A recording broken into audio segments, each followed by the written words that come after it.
હે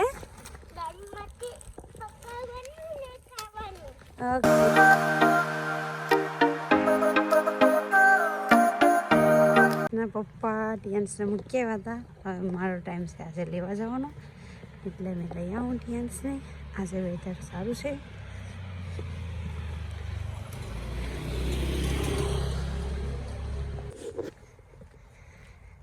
ટિયાન્સ તો વહી ગયો એના પાપા ભેગો, સુરેશ બાબા ભેગો ઘરે વટી ગયો એના જેઠના ઘરે. હું પ્રાસ્તા લેવા જો ગાર્ડનનું વ્યૂ.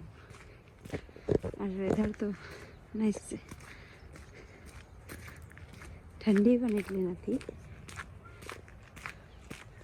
આજ મારે લેટ થઈ ગયું, કોઈ માણસ દેખાતો ને બધી અંદર ઘરી ગેસ ગેટ ખુલી જશે એટલે.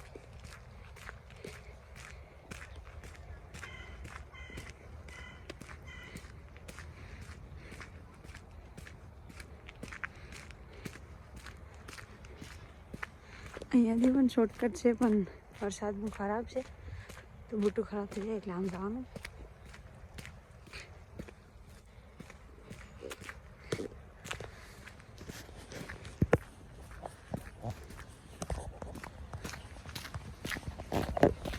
જો મને નેહાર આવી ગયો છે સ્કૂલેથી. હવે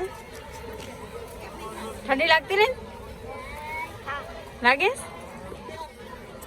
નેહાર આજે કોણ આવવાનું છે? હા, હવે યાદ આવ્યું.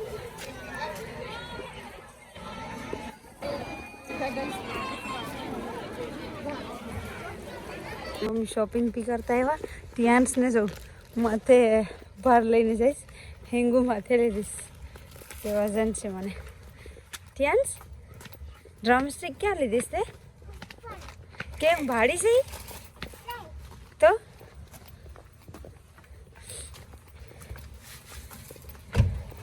આજ દાદી માટે હલવો લઈ આવ્યા તો હલવામાં નાખવા માટે હિંગુ લાવ્યા તમે.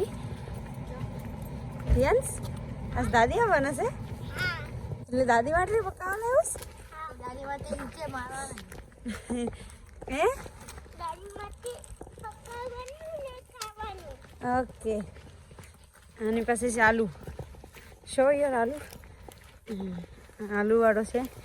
મારી પાસે છે જાજુ બધી ફ્રૂટ. હવે અમે ઘરે ફૂગવા જ આવ્યા છે હમણાં. ઘરે જઈ ફિશ કટિંગ કરી પકાવી નાખીએ. પકાઈ ગયા દાદીને લેવા ગયા રિયાન. જો એને દાદીને લેવા જવું એટલે રડે.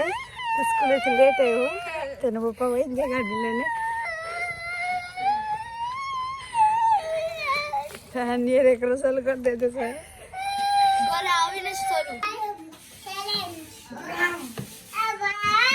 ચેલેન્જ ના બીજો અહીંયા તો બે